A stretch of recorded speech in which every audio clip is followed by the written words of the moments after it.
ज़मीर है तो मैं डर गई। मुझे लगा कि अगर मैंने आपको अपनी सच्चाई बता दी, मैंने बता दिया कि मैं एक गांव से बिलोंग करती हूँ और मेरे माता पिता एक गरीब किसान है, तो मुझे लगा कि आप मुझे छोड़ के चले जाएंगे और मुझसे कभी शादी नहीं करेंगे। बस इसलिए मैंने आपसे झूठ बोला धीरज, सच में, और कोई बात नहीं है। और मेरा यकीन मानो, मैं आपको बहुत बार सच बताना चाहती थी लेकिन कभी बता नहीं पाई। अरे मैंने तुमसे पैसे के लिए शादी की थी क्या? अगर तुम मुझे सच बता भी देती कि तुम्हारे मम्मी पापा एक गरीब किसान है, तो क्या मैं तुमसे शादी नहीं करता?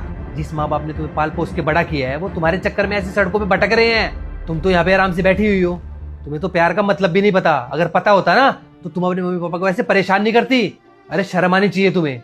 जो लड़की अपने माँ बाप को धोखा दे सकती है वो तो मुझे भी धोखा दे सकती है कभी भी। धीरज, मुझसे बहुत बड़ी गलती हो गई। सॉरी मम्मी पापा, मैं आपसे हाथ जोड़ के माफी मांगती हूँ। मुझसे गलती हो गई। मैं आपकी इकलौती बेटी थी और बुढ़ापे में मुझे आपका सहारा बनना चाहिए था, आपकी सेवा करनी चाहिए थी। लेकिन मैं आप लोगों को छोड़ के यहाँ शहर चली आई और कभी मुड़ के आपसे बात नहीं की। प्लीज मुझे माफ कर दीजिए। धीरज, आप भी मुझे माफ कर दो प्लीज। अरे कैसे माफी दे दे तुम्हें? पिछले 2 साल से तुम्हारे मम्मी पापा ना ऐसे रोडों पे भटक रहे हैं और तुम्हें तो उनकी बिल्कुल भी फिक्र नहीं है। तुम्हें तो पता ही नहीं है कि वो जिंदा या मर गए। एक बार भी बात करने की कोशिश की तुमने? और आज जब वो सामने आके खड़े हैं तो उनसे माफी मांग रही हो और सोच रही हो कि वो माफ कर देंगे।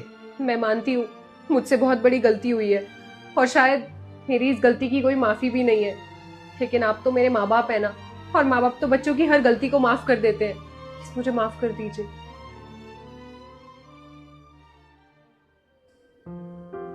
कोई बात नहीं बेटा, माफ़ी मांगने की ज़रूरत नहीं है। अरे हम माँ बाप हैं तेरे, और माँ बाप के लिए अपनी औलाद के सुख से बड़ी कोई खुशी नहीं। तू जिंदा है, सही सलामत है, एक अच्छे लड़के से शादी करके अच्छी ज़िंदगी जी रही है। हमें इससे ज़्यादा कुछ नहीं चाहिए था। कोई बात नहीं, बस तू ऐसे ही खुश रह। और अगर तू कहेगी ना तो आज के बाद कभी तुझे ढूंढने तेरे घर नहीं आएंगे और किसी को नहीं कहेंगे कि हम तेरे माँ बाप हैं। देखो, तुम्हारे मम्मी पापा ने तो तुम्हें माफ कर दिया, लेकिन मैं तुम्हें एक ही शर्त पे माफ करूंगा। उनको बोलो कि वो हमारे साथ रहेंगे।